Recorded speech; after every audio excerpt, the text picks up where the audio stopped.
all the necessary steps to prevent and control the spread of the novel coronavirus, or COVID-19, and Guyana receives approximately $12.1 billion for first million barrels of oil.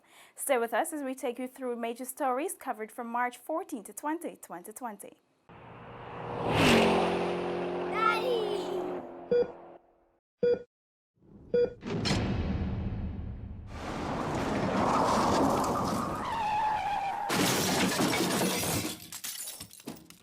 Thank you for joining us. President David Granger on Tuesday approved a menu of measures under the Public Health Ordinance, empowering the Public Health Ministry to take strong measures to prevent and control the spread of COVID-19 in Guyana. The document, which was gazetted on Wednesday morning, empowers Public Health Minister Honorable Valda Lawrence to take measures to restrain, segregate, and isolate persons suffering from the disease, or who may be likely from exposure to the infection suffer from the disease. The Public Health Minister shall also make decisions to remove to the hospital and provide curative treatment to persons suffering from the disease. Minister Lawrence has the authority to remove, disinfect, and destroy the personal effects, goods, buildings, and any other article, material, or thing exposed to infection from the disease. The document also makes provisions for the finance, education, and citizenship ministers to take all measures to control and prevent the spread of COVID-19 in Guyana. It encouraged all citizens, residents, tourists, and members of the private sector to act in accordance with the law and to comply with any lawful directives and advisories issued by appropriate government agencies to prevent further transmission of the COVID-19 and ensure the safety and well-being of all. The direction will remain in effect until it is withdrawn by the President. For InfoHub, Anara Khan. Meantime, Attorney General Senior Counsel Basil Williams clarified a misleading and irresponsible article relating to the gazetting of the provisions of the Public Health Ordinance Act, which empowers the Public Health Ministry to take certain measures to prevent the spread of COVID-19. The provisions of the Public Health Ordinance, which was gazetted on Tuesday, empowers the Minister of Public Health to move, disinfect, and destroy the personal effects, goods, building, and any other article, material, or thing exposed to infection from the disease. The Attorney General and Minister of Legal Affairs, Senior Counsel Basil Williams, made it clear that there is no widespread attempt to destroy private property as being purported in an erroneous online news report. The AG made it clear that this is allowed only in the case of an environment being contaminated. It's a provision under the Public Health Ordinance, and it's not a provision that would be utilized whimsically or capriciously by the minister or any authority. It's a provision that is there in the event that you have people harboring in some building somewhere and they are infected, but they come out every now and then from that building to go and mingle and circulate around the place. And the bedding infected, the environment infected. And if that building is in the midst of some neighborhood that has other people living in and other dwellings, it might be necessary to deal with it in a manner as provided for under the law. The Act also speaks to the isolation of persons suffering from or exposed to the disease and empowers the Public Health Minister to remove persons from their homes to a hospital for treatment. According to the Attorney General, the freedoms enjoyed by Guyanese are not absolute, but are subject to exceptions, particularly in cases where the well-being of a nation is threatened. Somebody can't stay in the home when they are infected and say that, okay, I'm in my home and I will not be removed, etc. Because if the removal of these persons would be in the general interest of the nation and to prevent the spread, then they will have to be removed. And the minister could call on the Minister of Public Security to assist, of course, in these areas. Conforming with the provisions of Section 20 of the Public Health Ordinance, President David Granger has tasked the Minister of Finance with expending monies from the nation's consolidated fund to carry out the measures that were gazetted. On March 11, 2020, the World Health Organization categorized COVID-19 as a pandemic. Thus far, 5 persons have tested positive for COVID-19 in Guyana. Cinco Thorne, InfoHub.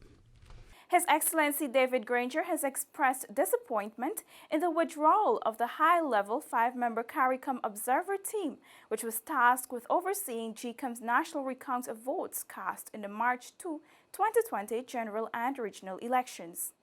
The independent high-level team is chaired by the former Attorney General and Minister of Foreign Affairs of Dominica, Francine Barron, and comprises of former Minister of Finance of Grenada, Anthony Botswain, Senior Lecturer in the Department of Government of the University of the West Indies, Cynthia Barrow-Giles, Chief Electoral Officer of Barbados, Angela Taylor, and Chief Elections Officer of Trinidad and Tobago, Fern Narcissus Scope. President Granger noted that the initiative was embraced as it was based on an understanding that a recount of the ballots cast at the March 2, 2020 general and regional elections would be executed. The initiative saw the arrival of a high-level team of 5 distinguished Caribbean professionals to oversee the process. The team, unfortunately, was unable to commence its task. The Supreme Court of the Judiciary granted an injunction filed by a citizen on 17th of March 2020, thereby preventing the Elections Commission and its agents from proceeding with the total national recount. End of quote. According to the head of state, the court action has curtailed further the trust towards reaching a transparent conclusion to the 2020 general and regional elections. The matter will be heard in the Supreme Court on March 20, 2020. President Granger maintained that he will abide by the decisions of the court and the Guyana Elections Commission. He stated, quote, "I iterate my commitment to the due completion of all electoral requirements and the conclusion of the process under the auspices of the Commission and in the interest of all Guyanese. I assure the nation that I remain committed to the electoral process and to the declaration of results by the Elections Commission in accordance with the law." End of quote. For InfoHub, Anara Khan. In his weekly column, My Turn, Prime Minister Moses Nagamutu stated that it is through the ballots that Guyana's democracy will be maintained. The Prime Minister stated, quote, "Recounts could have unsettling outcomes by which Democrats have to live. They must agree a priori to accept the results, as this would help to open the door to restore trust amongst political players and diffuse any possibility for outsiders to cash in on our seeming division." End of quote. He noted that while it is laudable that both President David Granger and the Leader of the Opposition have agreed to the recount, the Guyana Elections Commission remains the constitutional body responsible for the conduct of elections and has to implement the recount process. According to him, quote, "It must be clearly understood by those who are threatening sanctions and those who are inviting foreign intervention that constitutionally, GCOM is in charge of the conduct of elections from registration of electors to declaration of the final results." The Prime Minister deemed it a great strategic move to involve CARICOM, highlighting a similar intervention from the regional body in 1997.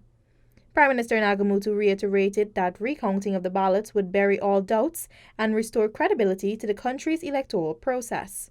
For InfoHub, Anara Khan.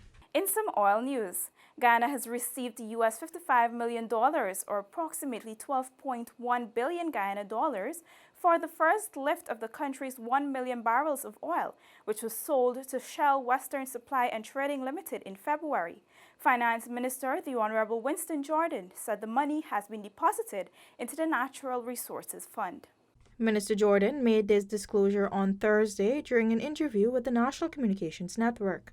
The fund has roughly 55 million US in it right now that has been put in there, deposited from our force, 1 million barrel. So that fund will not be available to the government in this period here, right, in this period. But it will be available to a successive government. The first lift was part of Guyana's profit-sharing agreement and does not include the 2% royalties. The country is entitled to approximately 5 million barrels of oil in 2020. Additionally, CNOOC is scheduled to lift its first cargo of crude from the Liza oil project. CNOOC has a 25% stake in the Stabroek block as part of a consortium with operators ExxonMobil and Hess. For InfoHub, Anara Khan. Let's tell you now that government is taking all the necessary measures to strengthen the level of preparedness in response to the novel coronavirus threat by adopting a collective, coordinated, and comprehensive approach engaging all stakeholders. Prime Minister Nagamoto says preparation to deal with the coronavirus, COVID-19, began since January this year and has since moved from preparation to response.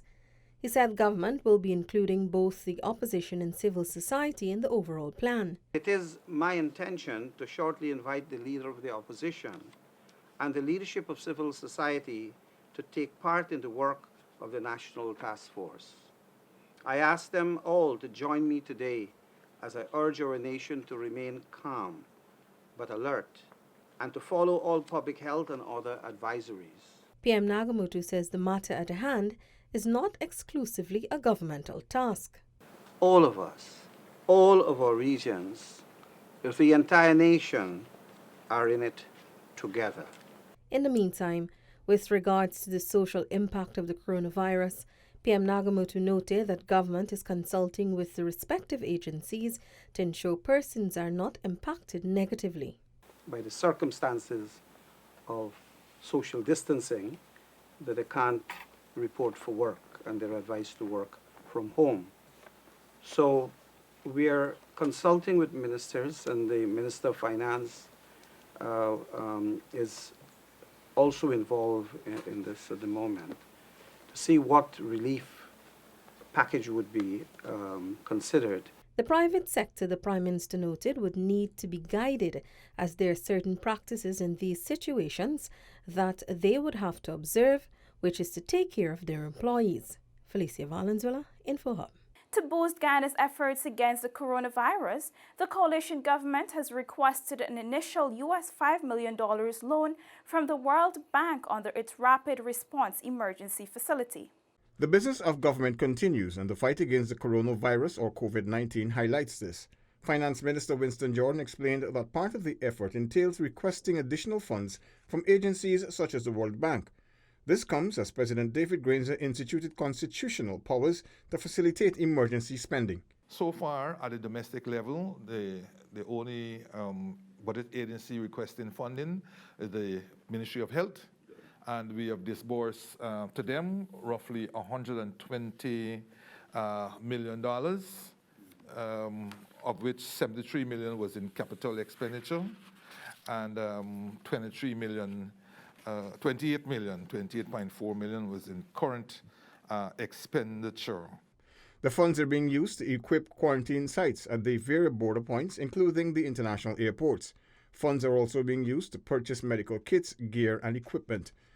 The effort is being led by the Ministerial Task Force, with funds directed through the Ministry of Finance. Minister Jordan said an initial $1 billion Ghana dollars or $5 million US request is being considered by the World Bank, but more may be requested if the need arises. The Islamic Development Bank, of which we are a member, they are also putting in place a facility, another kind of rapid response for their members, and hopefully once we get clearance on there, we will see what gaps remain after the World Bank's intervention to see if we could get some funding from the Islamic Bank. On March 20, the Inter-American Development Bank is set to host a Caribbean stakeholders Skype meeting. This will ascertain the possible economic impacts and how the bank can be of some assistance. Ghana's unique circumstances, given the impact of less economic activity and possible savings, could see more funds being shifted to the fight against the pandemic. The Natural Resource Fund, comprising some $55 million US presently, has a provision for use in case of any natural emergencies, but this will require parliamentary approval. Paul McAdam for InfoHub.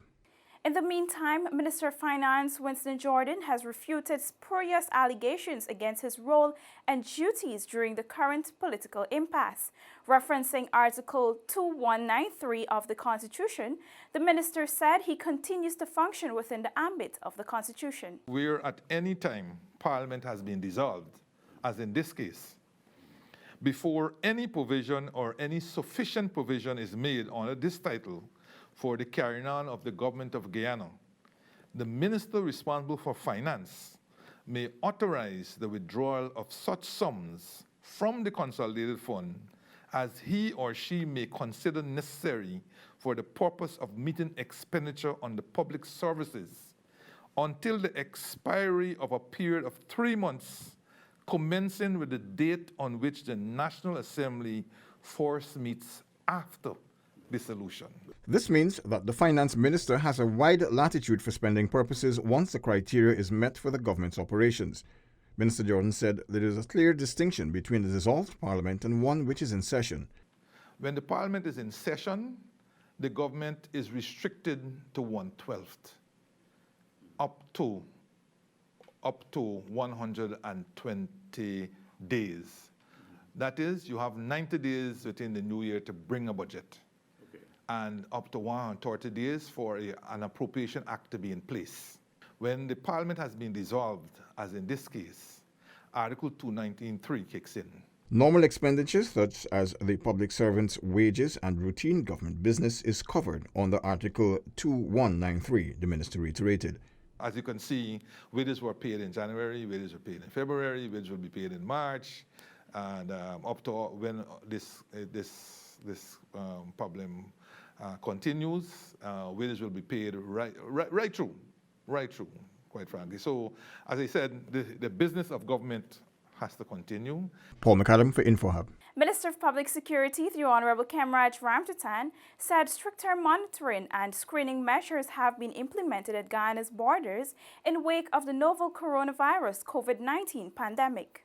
The Guyana Police Force, in collaboration with the Guyana Defense Force, were urged to be more proactive in monitoring communities in Regions 1 and 7, which share a border with Venezuela, in Region 9, which shares a border with Brazil, and Region 6, which shares the border with Suriname.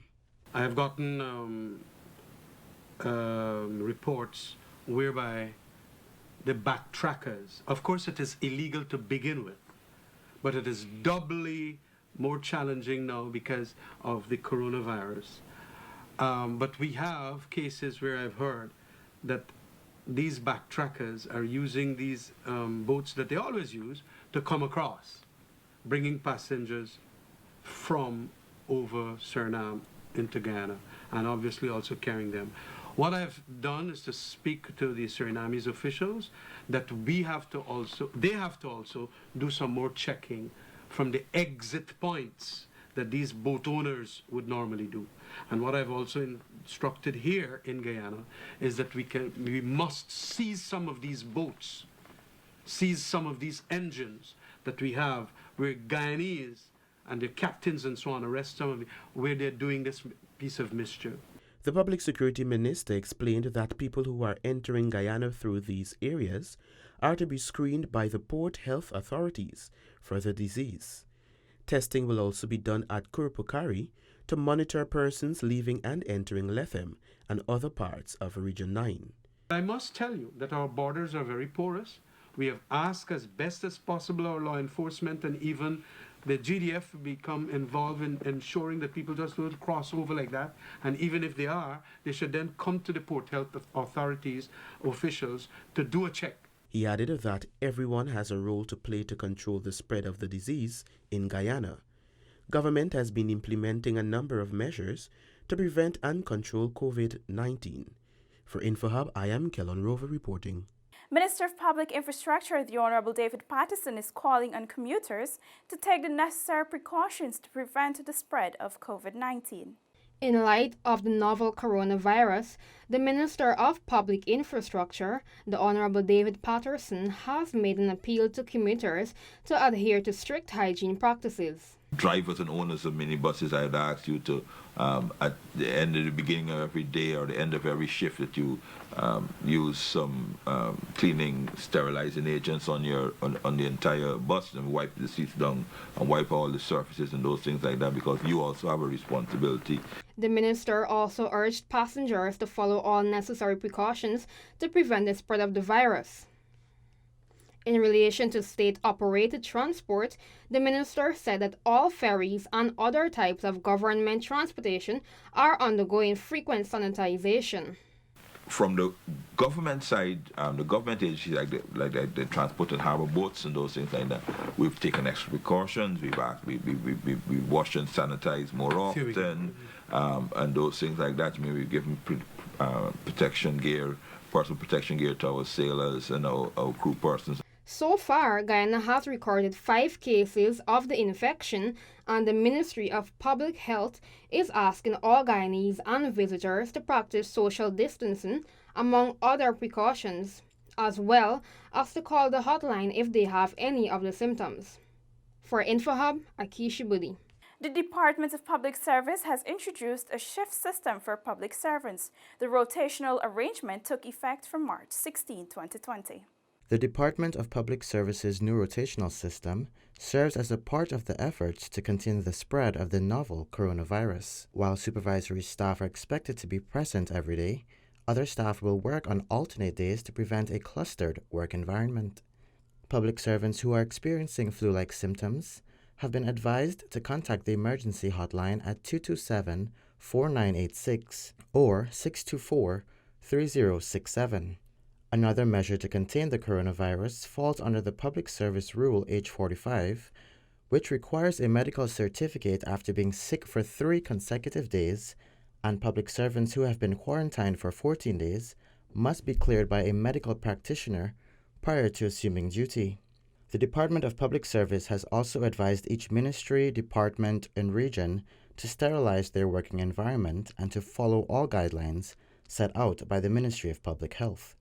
For InfoHub, Gavin Lewis. The Department of Citizenship has requested that citizens visiting its offices comply with the guidelines set out by the Ministry of Public Health to prevent and control COVID-19. According to our release, the department stated that in order to minimize the risks involved with crowds, persons will be attended to in smaller groups and will be permitted entry on this basis.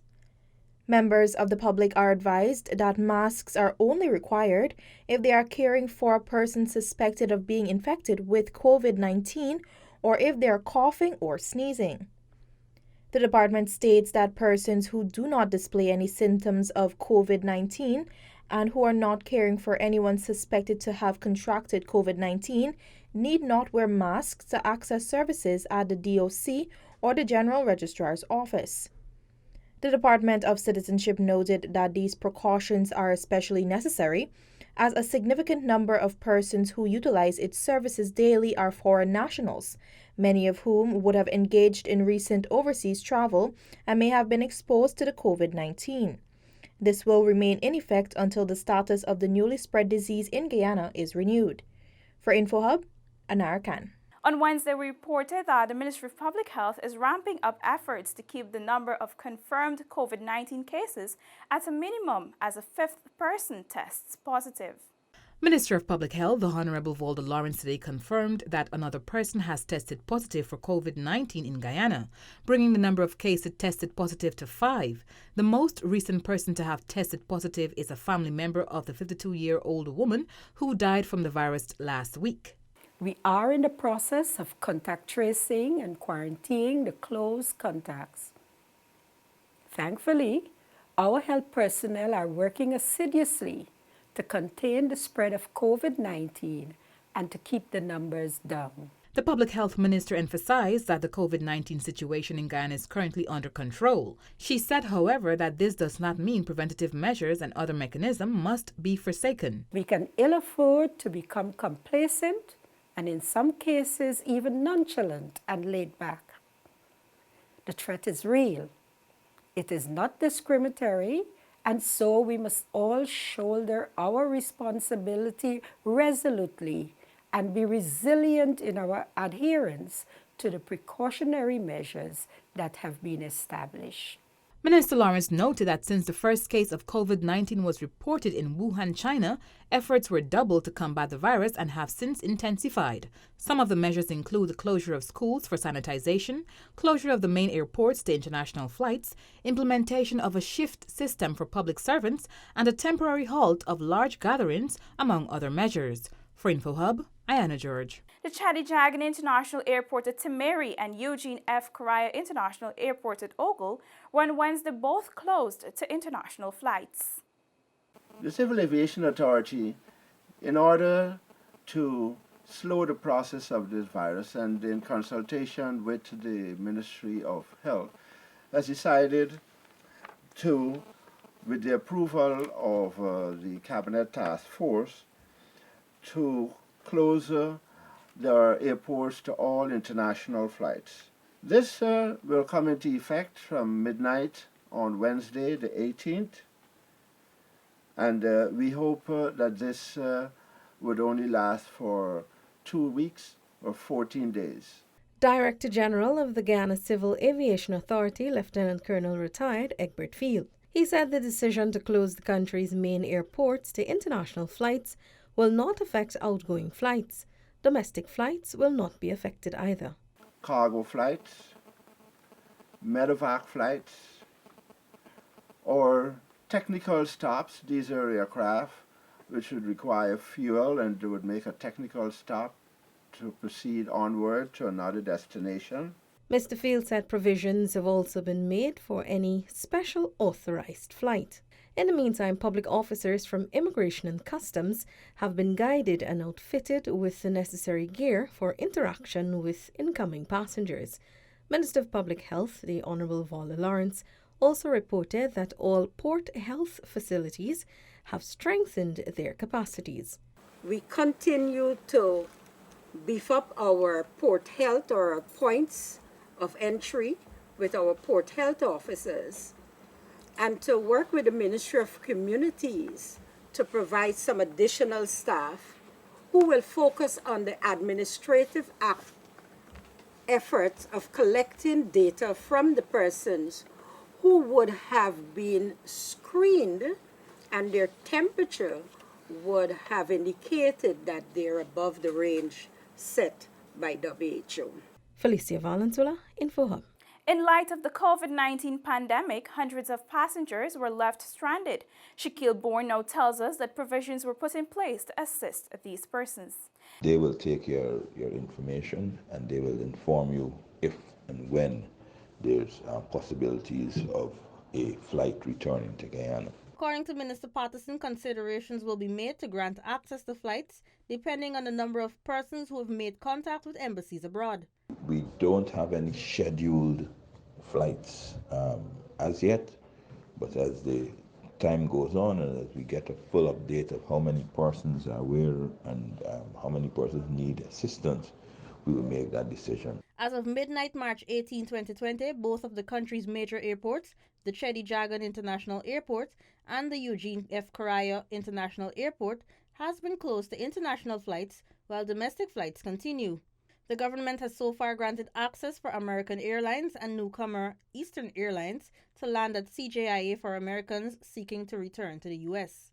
So far, Caribbean Airlines will only operate flights leaving Guyana for New York between March 20 through March 31. The airline has also received permission to assist Cubans in returning to their home country. For InfoHub, Delicia Haynes. This has been InfoHub Recap, which looks at major stories carried from March 14 to 20, 2020. Remember to subscribe to our website for more stories and follow us on our social media platforms. Also, remember to practice the necessary health precautions as prescribed by the Ministry of Public Health to help control the spread of COVID-19. Have a safe and enjoyable weekend. Goodbye for now.